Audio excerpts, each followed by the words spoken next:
Welcome to Cultural Catalyst, the podcast that shines a light on the creative visionaries working behind the scenes in arts and entertainment. I'm your host, Alison McNeil, CEO and founder of McNeil Creative Enterprises. With over 20 years of experience advocating for equity and sustainable growth in the arts and entertainment, I've seen firsthand the power of the behind-the-scenes creatives. Here on Cultural Catalyst, the creatives behind the curtain take center stage. Let's celebrate the people who make the magic happen. Let's dive in. Okay, welcome back to Cultural Catalyst, and I'm excited to welcome my guest today, Mitra Arthur. Hello. Mitra's love of the performing arts blossomed during her time working with New Dramatists, New York Stage and Film, Capitol Jazz Productions, and the John F. Kennedy Center for the Performing Arts. Throughout much of her career, Mitra has spent time connecting audiences with opportunities to actively engage and explore in the performing arts. After several years in the live arts, Mitra has turned her attention to the cinematic arts, where she has written, directed, and produced various film projects, establishing herself as a multifaceted storyteller. Right now, Mitra works in the Washington, D.C. area as a video producer for NPR Music and is also a freelance editor, director, and producer. Thank you so much for having me. I'm really excited. I'm excited to have you here too. One of the reasons why I continue to get so jazzed about talking to you all creatives is because you all do such amazing work. And I just want people to know about it. That's just my goal. What inspired your love for the performing arts and the cinematic arts? Well, I have always been a dramatic child. I have very vivid memories of literally performing some of the numbers from The Lion King for family members as a kid. So I've always just had a very big and dramatic personality, and that sort of naturally funneled into performance. And then from there, realizing, okay, what are the other ways in which I can be engaged in the arts? When you were younger, can you point to a moment when this passion became ignited? I always sort of had a love for storytelling, like probably many kids. Grew up sitting at the knee of soap operas, and I learned the importance of very engaging storytelling there. But I always sort of point to when I was 8 years old, I went to see The Wiz. It was on tour.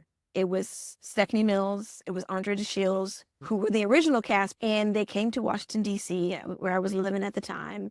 And I went with my mom and my aunts and my cousin's Cub Scout group. And I was sitting in the front balcony, first row, dead center, watching that. At that moment, everything just sort of opened up for me about, wow, this is such a dope thing. And also, this is such a dope thing that I'm seeing people who look like me doing this singing and this dancing, and it's incredible and it's magic happening on the stage. And I really just knew then, oh, this is a great thing that I want to find a way into. So I, did piano lessons. I was in choir, all of that. And then I think it really got sort of firmed for me when I was about 14, 15 years old, and I saw Audra McDonald perform on PBS. And I knew I didn't necessarily I couldn't do what she was doing, but I wanted to do something in art for my life. I knew I had to do something involving arts because of just how full it made me feel. And I say this and, people may feel a way about it, but for me, when I am experiencing incredible art, that's how I feel like the deities, God, however we want to phrase it, are communicating with me. So when I saw Audra McDonald perform for the first time, and even to this day, I feel like that's God being like, hey, Mitra. Wow. That sounds very spiritual. Like a spiritual connection. It is. And it's not for me, it's not a overly intentional kind of spiritual thing, but I know that whenever I feel a wavering in my spirit, I put on something related to art. It could be something overtly spiritual in the form of gospel music, but I could be sitting here listening to Earth, Wind, and Fire, which do have their own spiritual element, or I could be watching If Bill Street Could Talk, and the way that these stories are communicated feels divine to me. Yeah, I think what I'm hearing you talk about is your connection to that feeling that you have, Yeah. you experience. For me, when I think about West African dance or even playing the drum, Mhm. it is a spiritual experience. It's like my way of going to church. And Yeah. because it affects my whole being, I'm just like, "Woo," I feel that way about music as well. And yeah, I could totally see if something makes you feel like that, it's like, what is this? Yeah.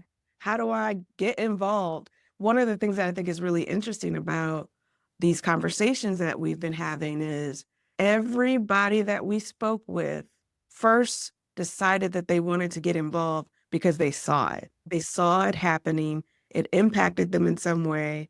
And they believed because they saw someone that looked like them that they could do something in the field. What they ended up doing, maybe it wasn't clear at the time, but it was like, oh, this is a space where I can be.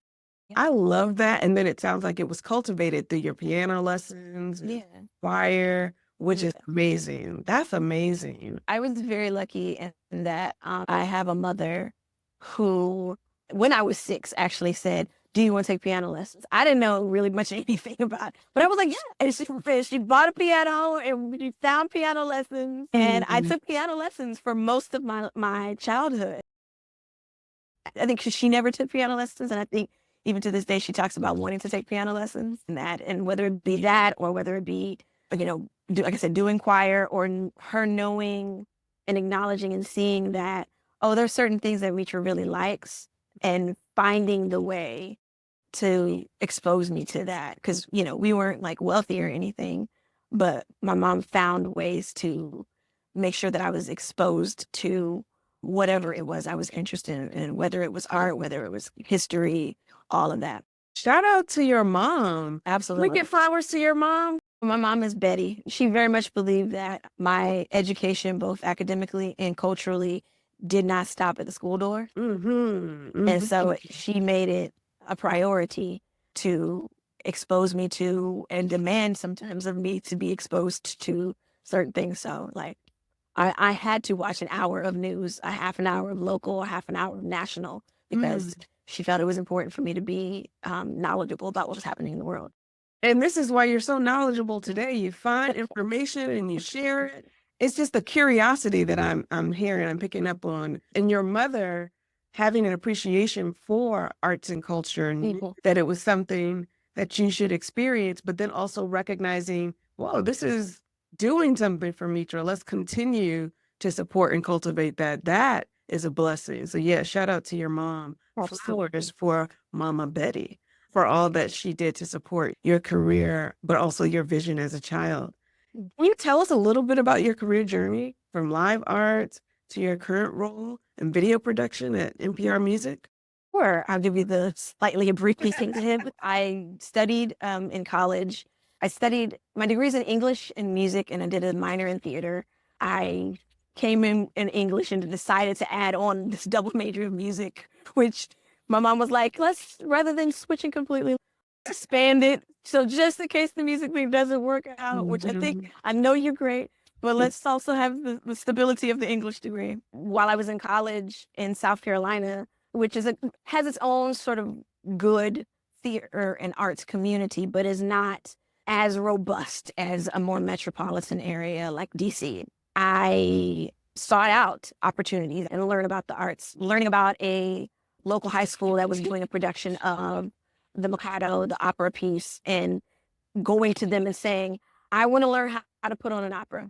And if I do a good job, can you please write me a recommendation letter if I do a good job of working for you?" So that was sort of my first learning experience in arts administration, because I had to help produce this piece that was being done in conjunction with a professional, like for professional artists working with these young students, or going to the local theater in Columbia and saying, "I know you don't have an internship program, but I want to learn how to run a small community theater.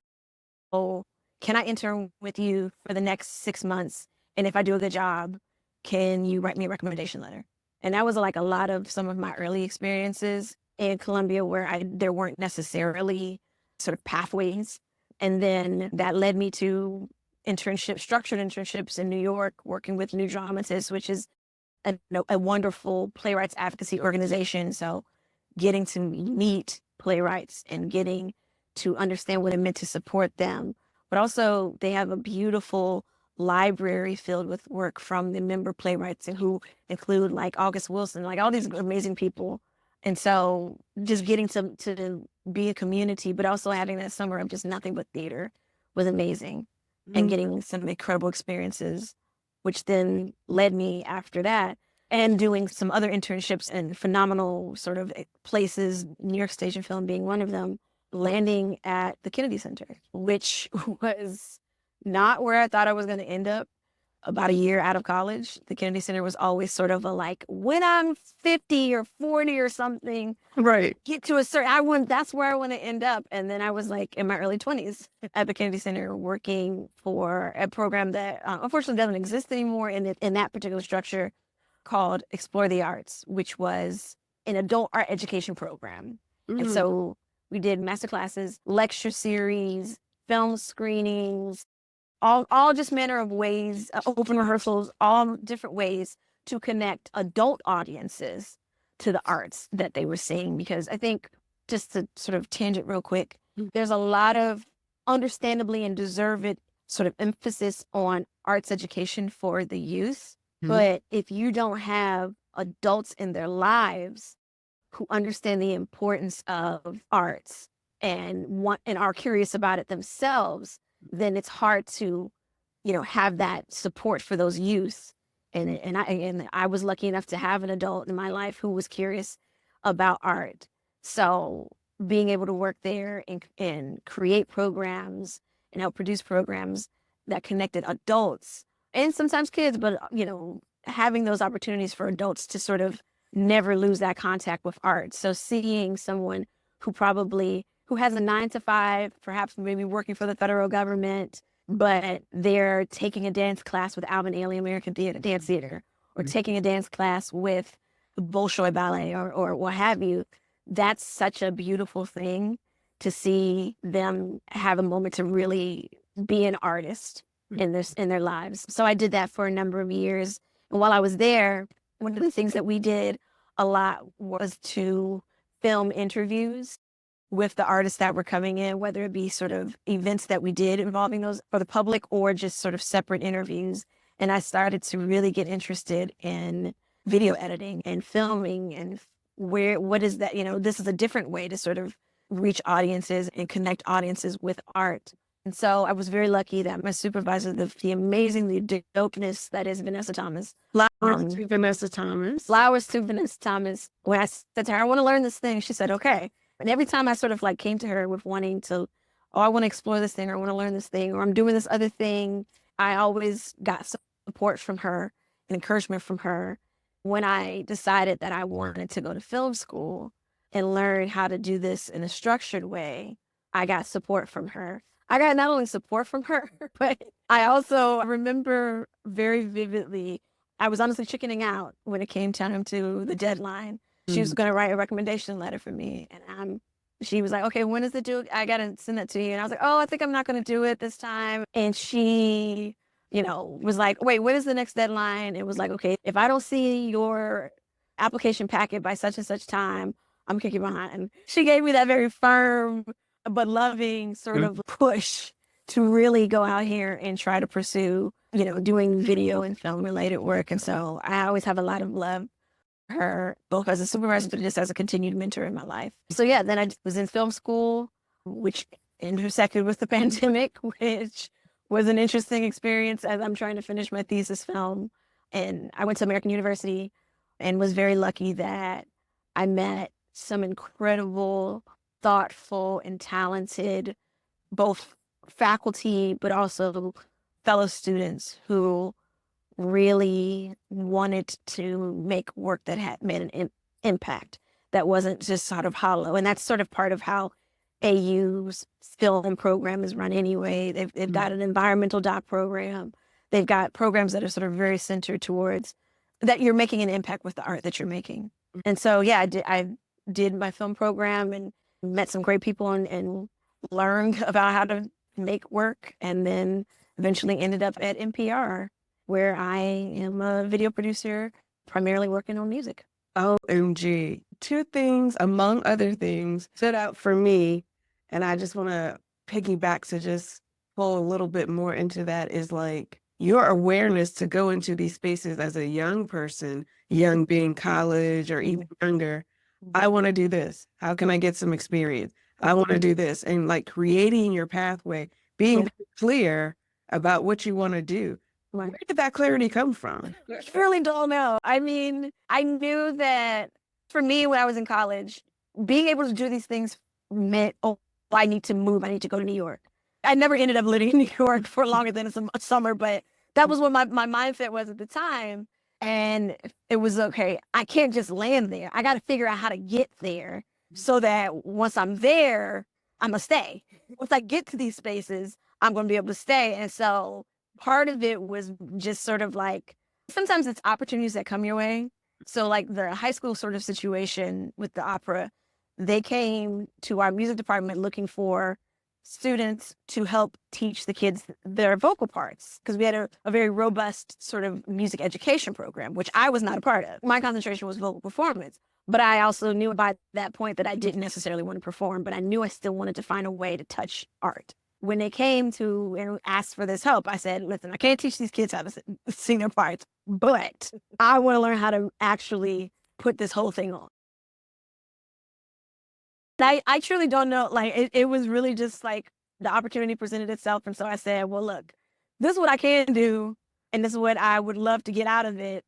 So can we come to a middle and make that happen? And I was lucky in that, whether it be there or whether it be workshop theater where I interned as well. I was in college. I was already broke. Staying to this community theater that doesn't have the money to freshly do an internship program. Right. You don't have to pay me. I'm already broke. You're broke. Let's just make this work so I can learn. Right. Mutually beneficial. Wow. But still, I just want to name like the clarity and the curiosity and the willingness to be bold to say, I want this. Let's make it work. Honestly, I cannot even give you a specific, this is where it came from, but it was just sort of like, I know I want to do these things and I got to figure out how to do it. And I will say, like, I had already started looking at graduate programs in arts administration and what those meant. Because I didn't even know what that word meant until I was working on the opera, and the administrator for the school who was putting it on said she'd gotten a degree in arts administration. And so I was like, wait, what is that? And so that's what sort of introduced me to the words and started looking at, okay, what are the things that these people who give you a degree in it say you need to know? And how can I position myself so that I can, again, get towards that? Okay, cool. These are things I need to know. Well, then let me find how I can get that information. Like I have a love of dramaturgy and still want to go and get a degree in it. What are the things that I need to know? And then find where I can sort of reach that information from. I mean, like the boldness, the curiosity, and the willingness of people to respond to it, I think is no mistake, right? Like these different pathways that weren't necessarily existent, but you spoke them into exist, like manifestation of what it is that you believed could help support your journey to being a part of this art. One of the things that I've learned over the years is sometimes you just ask, and it'll be either yes or a no, or maybe you can figure it out. But if you don't take the step to just ask, then nothing's going to happen anyway. Closed mouths don't get fed. Sometimes you just got to say it. You just got to put it out there and be like, hey, listen. I mean, and if you're saying you don't have to pay me, hello. I was like, hey, listen, I'm not asking for money. I'm asking for experience. And but we know you offered something too. Like your contributions were amazing. Mentioned Kennedy Center was way out there, something you might do when you were 40. Why so far out there? And then how at 20? Like for me, it was a far off goal because I didn't have any concept of being able to get there early in my career. I didn't have any understanding or knowledge of how the administrative side of a massive nationwide arts organization, was structured. I had no knowledge of that. So for me, it felt like, oh, I've got to work my way up. In my mind, it was, okay, I'm going to find a small organization to work for. Then I'm going to work my way to a mid-sized organization. And then I'm going to work my way up to the Kennedy Center, the national organization. And I had no understanding of like, oh, yes, there are different levels within the company, within the organization that exists also until I saw the job posting. And again, I want to do it. Like, Yeah. I think it's so, when we think about being creative, working in creative spaces, a lot of it is about risk, putting yourself out there. And that's one of the things that I hear you talking about. Like, I said it, I wanted to do it. Like, and then I tried. So much of it is risk. And I will be very frank and honest and say, I am very blessed to have a support system. I don't come from no rich people or anything like that. But I do have family members who, when they have seen that I am very passionate about things, figure out with what resources they have and how they can support me. That's been the case throughout my young days of sort of in this industry of like, okay, here's a little something to help you. Or, you are coming to New York to live for the summer to do an internship where you're getting paid $25 a week, but you can crash on my couch and I'll feed you. And that was my uncle. Like, I was like, hey, I got this internship. It's a great opportunity. I know it's going to be a big thing. I'm not getting paid more than $25 a week, which is just going to cover my subway card. But can I stay at your place? Yes, you can. And he fed me. That I've been blessed in that way. It's like your people, your family were pouring into you in ways that they could. I love that. It made me think about when I was younger. And, in these performing arts groups or raising money for something or whatever, my mom would make up these flyers to describe whatever it was I was doing and then send it to maybe it was sponsorships that people could get. Anyway, and people at the church, family, sorority sisters are like, let me put a little 5 on it. And I'm exactly. And then when they see you as an adult and they just remind you, that is, it's the power of community and people see you. Absolutely. And I'm blessed in that. I imagine the same as you. People seeing your passion for it. And so they know it's not like their little, $5 or whatever is not going towards nonsense or random. Like I see that girl or that guy or that whoever really loves what they're trying to do. Here's a little something to help you out. Shout out to the people that helped Mitra out on her way. Absolutely. Having worked at major organizations like the Kennedy Center and NPR, what has been the most surprising but helpful lessons for you on your journey? One of the lessons that I always take is knowing how to treat people. That gets you a long way. That gets you a lot. But also not letting the issues that are happening within the organization and the structures of hierarchy discourage you from the importance of what you do. Because sometimes in certain organizations, if you're in a smaller program, it can be hard to get the support, or sometimes it's just hard for people to understand why what you do in this little small space is as important as the big thing that's happening that everybody knows about, right? So not letting that discourage you. And that's something I honestly have to keep repeating to myself. That, yes, I know this thing is not the big marquee thing that this is known for, or that everybody's going to come to, or honestly, that's going to bring in the most money. But I know that the people that I'm serving still deserve this project or this program or this work that we're doing, and that they love it and that it enriches their life. It's, as you spoke about that, I think about my company and my team members. Everybody has a very distinct role on our project because it all fits into the pot that we're cooking up together. I purposefully create space for every single person to understand and be vocal about whatever it is that they want to contribute to our sauce that we're making, because without their ingredient, it doesn't work. It doesn't taste the same. And it's very easy as a young person to get discouraged because, you're trying to be X, Y, Z, but they just told you to make some copies. But it fits in, like it serves its purpose. It all serves its purpose. It's all contributing to a bigger picture. You don't know the impact of what you do.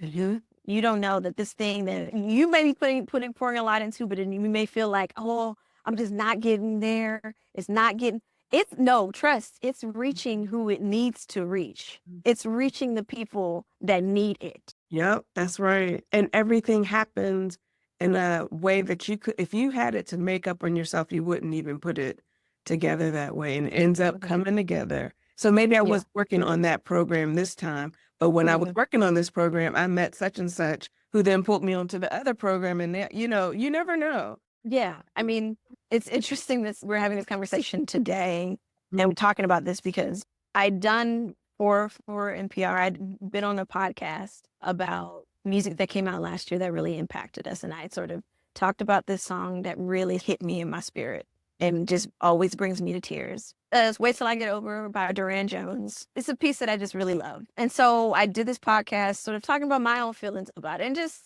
didn't think anything of it. I mentioned this because Durand Jones came to the Tiny Desk and it publishes today when we're taping this. And when he was doing it, he mentioned to me at least how he heard it and how it impacted him and how he was in a negative space with his career and how hearing what I said about his song sort of helped him go. And I'm not saying that to sort of like pump myself, but just like you don't know who's really listening and who isn't being impacted by what you do. Who it's for, it will reach. And who needs the encouragement. Because it's easy to believe that if this person is here, they're good. But we all know that's not the case. No, because there's a lot of talented people, to quote Cheryl Lee Ralph and Sister Act 2 on the corner singing this should have. Sure did say that. She had some quotables, I swear. And for Durand Jones to then say, I heard it. That's beautiful. You never imagine that people hear these little things that you or read, whatever and receiving the encouragement that I was giving him, he encouraged me on the day that I needed it. Look at God. Which then sort of was circular because again, that song always gives me encouragement. Well, now we're going to have to add it to the show notes because everybody needs to hear it. So to get that song added so that other people can hear it and maybe just as moved. Music, I always say music heals. Thinking about the fact that there's a song for every emotion. I just love to get a spiritual experience. And when I think about certain music, it's hard to describe. I try to find the words to describe what music means to me. And I'm still working on that because it's just, sometimes it's the words that you can't say on your own. It's the sentiment, even if there are no words, but the sentiment of the feeling of the song. Yeah. So shout out to music. Balm. Hello. Listen, a very needed balm. Oh, what? So, what does a day in the life of your role as a video producer look like at NPR Music? There is no one set day. It does not look the same at all. It could be me working on a script for a project. It could be me filming something for a project. It could be me filming a Tiny Desk. It could be me producing for a Tiny Desk. It could be me working on something that has nothing to do with music. It could be me, I've got to spend the day working in on the editing program because I'm trying to do this thing and get it out or what have you. So there's no one set day, but I'm often, like I said, either researching or writing one of the projects that I'm working on and then plotting out and planning and filming what needs to be filmed for it. Or I'm in communication with individuals that I'm talking to potentially to bring to the Tiny Desk and the spaces that I produce for, or am here producing or helping film. I actually love that I don't have one set day of experience because I love the flexibility. I love the variety. It keeps it interesting. I am rarely bored. I mean, it could be me working on a playlist and deciding what needs to go on that. I have a variety of days. And so then is that what a video producer does? For those that are listening that are like, a video producer, it encompasses all of that. So the interesting thing about video producer where I work is that there is no set because everybody does different types of work depending on the programs that they're working on. I have colleagues who work on a specific show and so they're planning out the shoots for that and editing the episodes, etc. and doing the shoots for those. I have coworkers who primarily produce for our social media. And so they may be doing news bits to make sure that NPR news programs are represented in the social media spaces, Instagram primarily. our tiny desk producers are directing, shooting, editing those shows on a regular basis. So there is no set.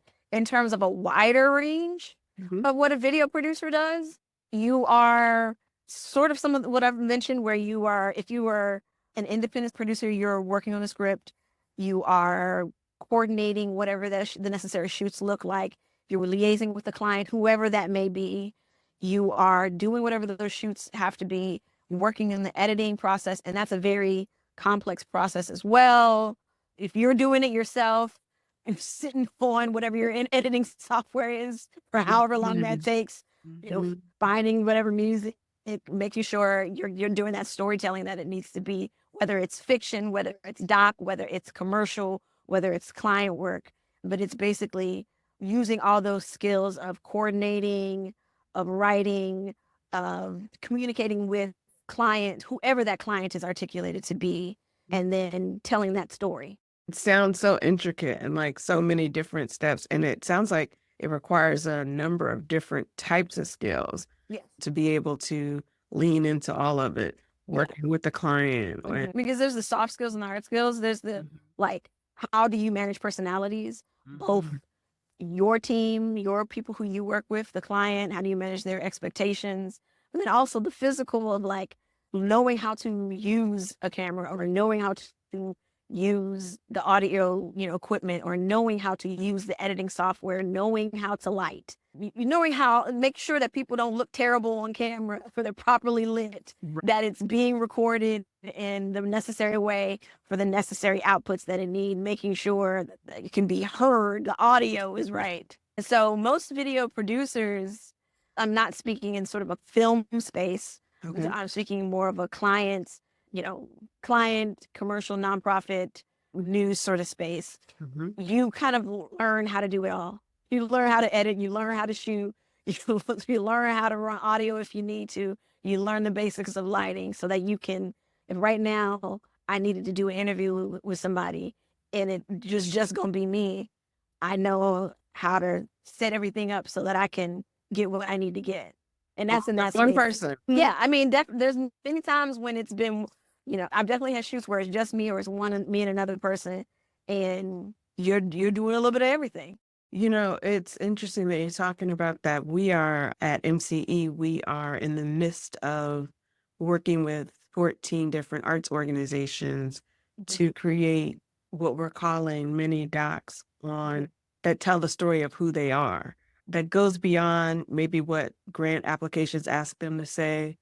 Like, who's critical? What is it about what you do, who you are, that you never get to share? And how does that part of you contribute to the work that you're doing? And we have gathered so much footage, both through film and video and music, and now we're in the post-production stage and figuring out how to tell the story, because that's what happens. Like, that's where it starts to appear there. And I'm like, I mean, you try to do it all in pre-production, and you should do it. Listen, ultimately, especially when it comes to sort of doc, or work that is not fiction, you're at the mercy of life. But certainly in those doc spaces, or in those not scripted, you can write out, this is a story we intend to tell, right? But it's not until you capture that footage, you do that interview, that you really it opens it up, because it never fails that there's something that someone will say in an interview that really opens up, that's my key to telling this story. You sort of have to pivot and figure out, how do we tell the story now to get to that moment that we're looking at. I mean, we just did a piece about the legacy, evolution, and the future of Black girl groups. yes. And we did interviews with the groups Flo, the Shandellas, and the Boykins. And then we also did an interview with cultural journalist Naima Cochran, who's amazing. We're doing this interview with Naima. She's giving us this amazing stuff, and she really gives us this button-up statement of, like, the future, the preservation, the study of Black girl groups is essential to who we are. And I'm paraphrasing it, but I remember my coworker and my wonderful coworker, Alonce Serene, who I co-produced this with, looking at each other and being like, and so we know everything is working towards, boom, how we're going to structure it is going to work towards us landing on that as our like solid moment. And then we were, lucky enough that one of the members of the Sandellas was, we are going to prove that girl groups are all those things, essentially, that Naima just said. And it's those moments you can't script.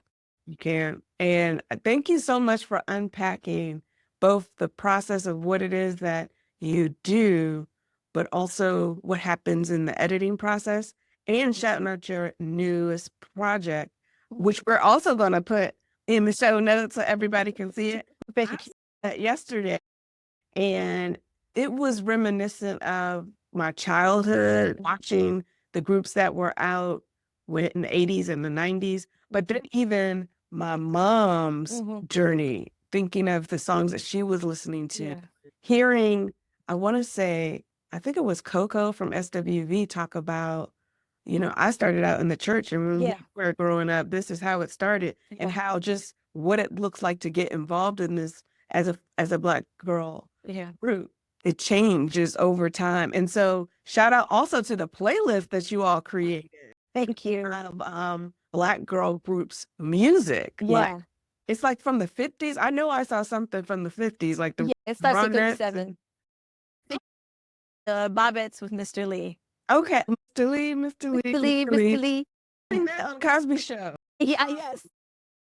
That's where I first heard it. Putting those nuggets in your ear. There's that exposure, that extension. Because there were definitely songs as I was putting it together. I was like, oh, I remember this on this or this on this. Yeah. When we take it all the way back to your desire to feel something through the art and creating spaces for people to feel, instantly watching the IG post, the video, I was taken back to a certain life experience that I was going through at the height of my high school years, early 20s, when these groups meant the world. And you just can't not listen to them now and even be taken back or just wonder where are the next ones. So thank you guys for spending time elevating that. For those that are listening, you got to check it out. You'll go on a journey, and I'm definitely going to be playing that playlist. Just quick question. How do you strike a balance between art and business? Because you're working at these big corporations, but you're also creating. Like, how does that work? That's a good question. I mean, I'll say for the companies that I have worked for, I'm lucky enough that I don't have to necessarily touch that as much because of my position. When I worked at the Kennedy Center and we were doing season planning, we would always look at what the departments were presenting. So what is being presented in jazz, what's being presented in classical, etc. And then figuring out from that what there might be some interesting educational content. I remember I saw something in the classical season that I was like, oh yeah, we can do this. And my supervisor, the wonderful dope Vanessa, said, who is coming other than you and your 3 other nerd humans? Reality. She's like, ultimately, we still got to sell tickets to these things. So it is sort of figuring out that balance of, okay, this is something that's going to give some information, but it's still, I've got to find the ways into it that would bring eyes. That's going to, in that instance, sell tickets. Because especially when you're working for an organization, there is still, and even if it's a nonprofit organization, there's still a bottom line. Yes, the bottom line. There's still a bottom line. There's still a metric. Figuring out, like, is this thing too obscure for what we do? Do I genuinely think we can find an audience? And even if it's something that nobody's really talked about, is the wider topic enough that we can really get people's eyes on it? Sometimes the answer is no. And it really is annoying sometimes, but it's like, this is not the space for it. And it's a case by case thing, because there are topics that people have put out or events that we've done where it's like, oh, I thought that was going to hit, or I was surprised that this is hitting in the way. And then sometimes you're like, no, okay. You can kind of feel what the general public is sort of like trending towards, or there's an interest in it. You see, in the case of the girl groups, I've seen multiple, so did my co-producer, people lamenting not seeing girl groups. So you already know, okay, the conversation is happening. How do we use what we've got to respond to it? So it's a mixture. Sometimes it's just we have the access, we have the ability to tell certain stories and shine light on certain things. And sometimes we are going to be the ones to bring it out, even if it's not something that people are necessarily talking about a lot already. So it's a weird balance that you sort of have to, but you have to be very, in art, we often say the phrase, kill your babies. Share a little more. So oftentimes people in art, particularly in writing and in film, will have a phrase called, you have to kill your babies or kill your darlings. Sometimes that's the like piece of the story or whatever your project you're working on that you just really, really love, but it's hindering the larger project that you're working on. And so you have to, as the producer, the writer, director, whatever you are in the project, take yourself and your own love out of it for a moment and do what's best for the project or for the program. And you have to kill your baby or kill your dog. Got it. That was a very great, vivid, like, yeah, that makes the point hone in. And what I'm also hearing you say, and I don't know, you didn't say this, but I'm hearing like a psychology to it. Like, what are people listening to? What do they want to see, or what don't they know they want to see? But once they see it, it'll be like exciting. That's like some Jedi mind trick. How do you like, do you look at market research or like what? Because our company, shout out to our company, we have a lot of setting metrics that make these decisions, but I'm just wondering how, like, what are you looking at? You don't want to always be catering to social media whims because they change like the wind. True. Sometimes it is like reading the room. Sometimes every program is different. Some people do pay attention to the metrics. This person is getting this amount of buzz. Sometimes it's a matter of this is the medicine you need. And sometimes it is a matter of here's the thing you didn't know you need to know. Or here's the person you didn't know you need to know. And particularly when we're dealing with things related to programming shows. Sometimes it's a matter of programming an artist that you know has got it and just needs this platform. And when you do it and you see it and then you see all these people saying, I never heard of this. This was dope. Sometimes it is very much a little bit of a Jedi mind trick psychology, sort of like, and that's a big part of art anyway.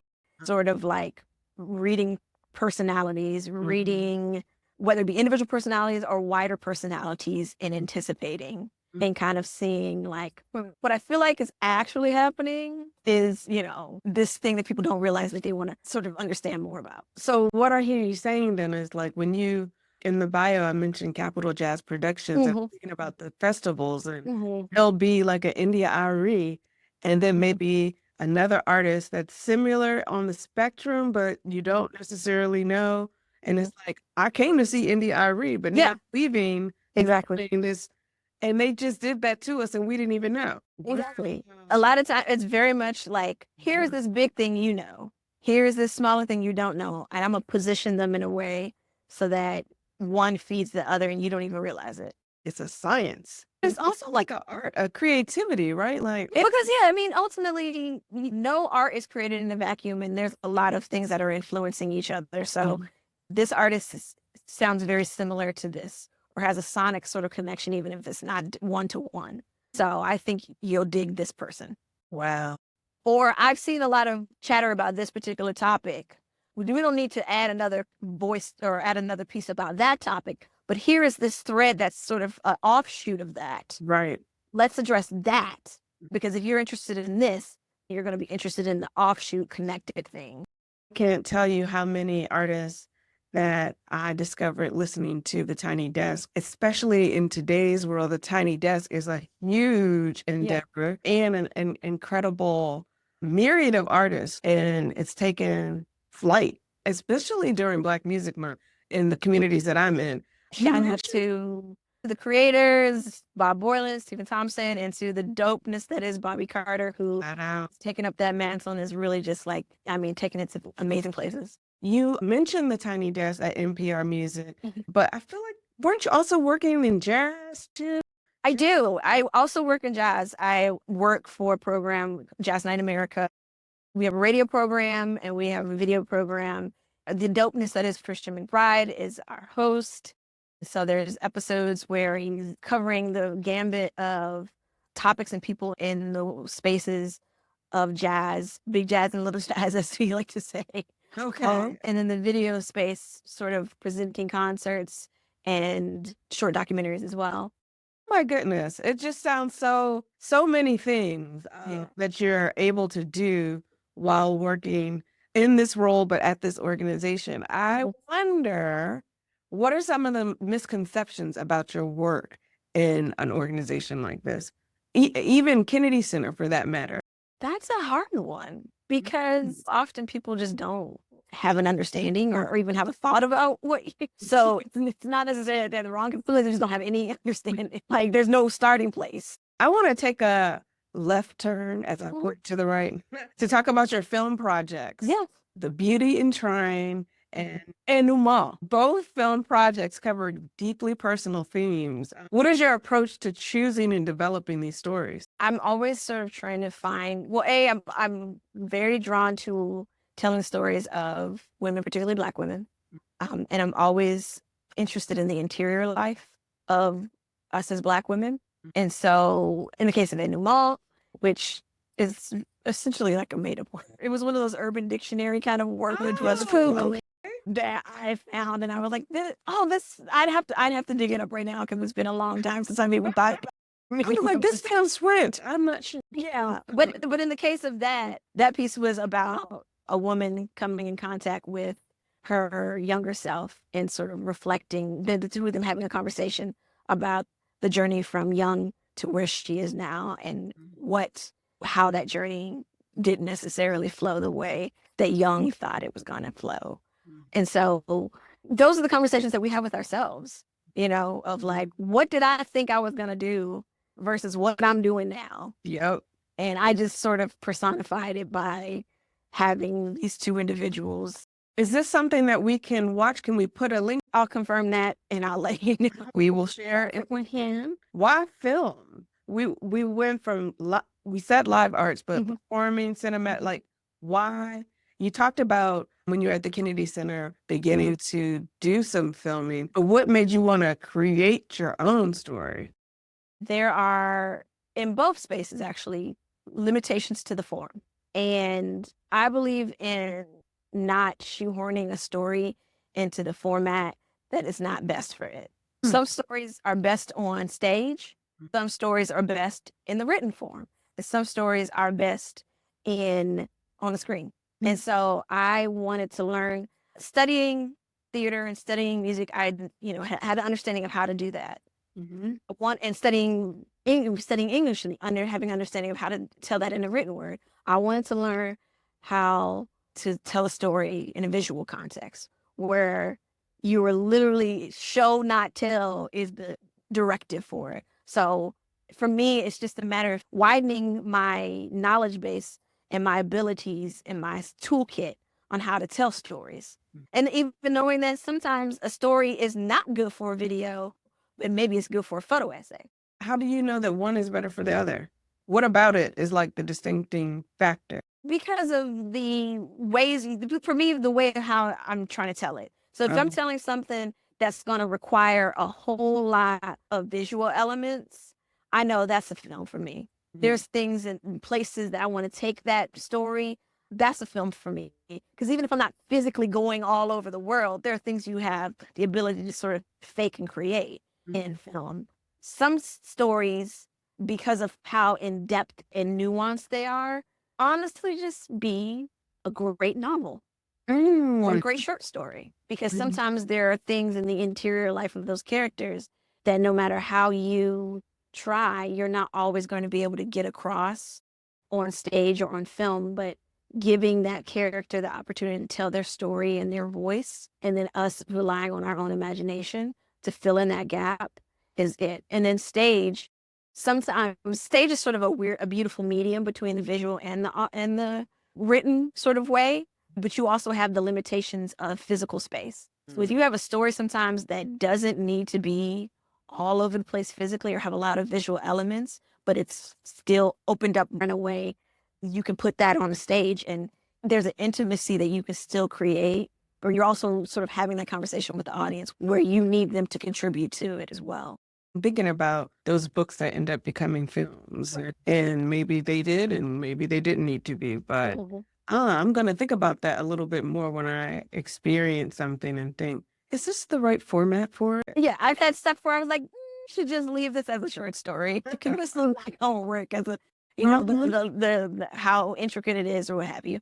Or, oh, okay, I really want to see if I can open this up visually. And then, yeah, to your point, I've definitely seen things where it's like, that should have stayed this particular format. Oh, so many. You talk a lot about the different spaces that you've been in. And for me, I'm continuing here. We know that life is filled with highs and lows and valleys and all of the things, mountains. What challenges, if anything, did you navigate while moving through your career journey?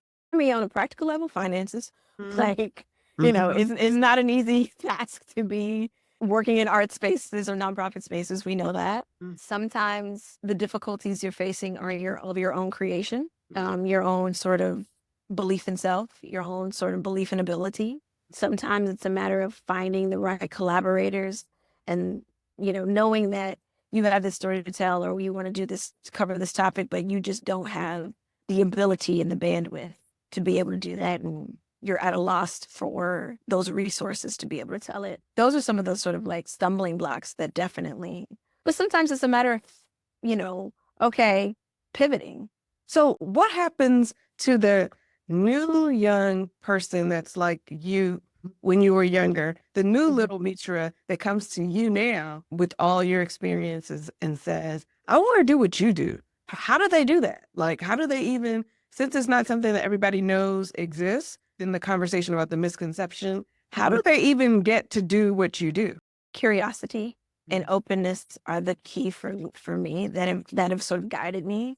Being open to, okay, let me figure this out. I don't know that I had a direct path written for me, but it was always a matter of like, okay, I have an interest in this thing, so let me read more about it. Let me look it up. Let me see if I can find somebody who's doing it or doing something close to it and see if they'll talk to me. For me, what has guided me is a relentless and oftentimes for me irritating curiosity. And like my manager today said, Mitra's really good for going down a rabbit hole if you ever want to go with her. I will absolutely, I want to know everything. One of the things that I wanted to do when I was a kid was to get as many degrees as possible. Okay. I wanted to just keep learning and learning and my young mind that equated to getting degrees. So I always wanted to just keep learning more, fill my head up with as much knowledge as possible and knowing that there is no limit to how much knowledge there is out there. That meant I never had to stop learning. And because of that curiosity and that desire to keep learning, I want to bring people along with me to learn as well, because it annoys me when people don't have that curiosity.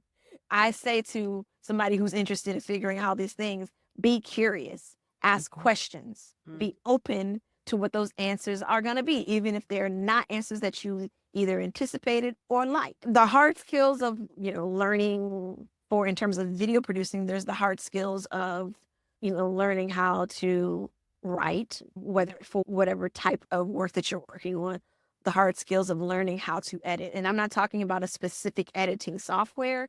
I'm talking about learning how to tell the story. Yep. Learning what parts work best being said and what parts work best being shown, what parts work best trusting your audience to put it together. And then, and then the hard skills of like learning how to capture an image, whether that be with your cell phone, whether that be with a digital camera, whether that be with a film camera, whether that be with a video camera, learning how to capture that image. Because the skills transfer. All of these skills transfer over. How to capture good image transfers over no matter what you're using to capture it. Learning how to tell that story transfers over no matter whether you're talking about writing or editing. Learning how to manage personalities transfers over no matter whether you're talking about working in a big structure like a Kennedy Center or NPR, or whether you're talking about working on a small set with just you and 3 other people or 2 other people. And that's not to say you're always going to have, like, there's no, for me, there's no like done. I am always learning how to still tell stories. That's why we have editors who work with us on those projects. I'm still learning how to manage personalities, mine and everybody else's. I'm still learning the skills of how to make sure my image is captured. That's why I'm, figuring out, okay, well, I kind of understand how to, do it this way. Let me see what other ways I can capture images and show things visually.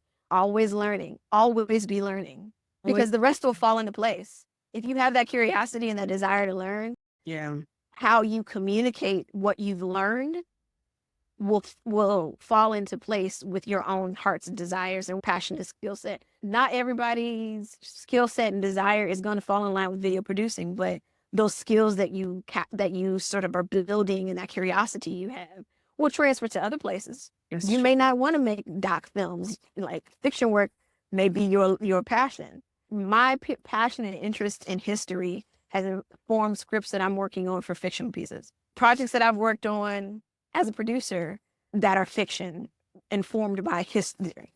It's not a vacuum. Yeah, I feel that. Thank you for describing it in that way, because you can see that when you remain open and flexible. Yeah.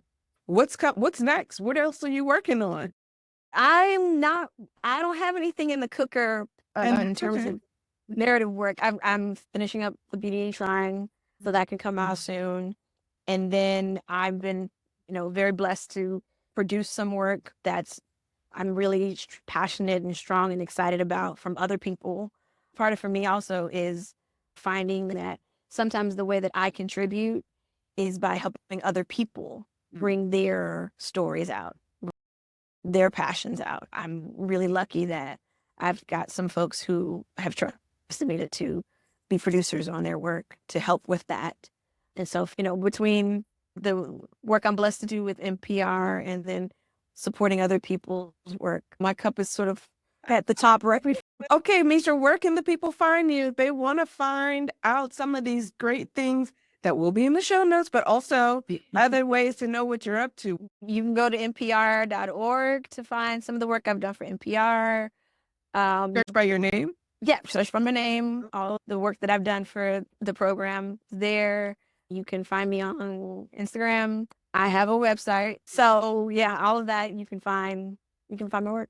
Thank you, Mitra, so much for coming to spend some time Thank with you. the Cultural Catalyst audience. It's been an honor to hear your journey and how your clarity, curiosity, and desire to create spaces for people to feel have manifested in so many different ways. I cannot wait for people to hear this. And to those that are listening, thank you for spending time with us again. And I look forward to sharing more content with you in the future. All right. Thank you for tuning in to Cultural Catalyst. If you enjoyed today's episode, make sure to subscribe to the podcast and follow us for more inspiring stories from the world of arts and entertainment. You can find me on social media at MCE Arts and Alison T. McNeil on LinkedIn. Please leave a review and tune in to our next episode for more creatives behind the curtain. See you next time.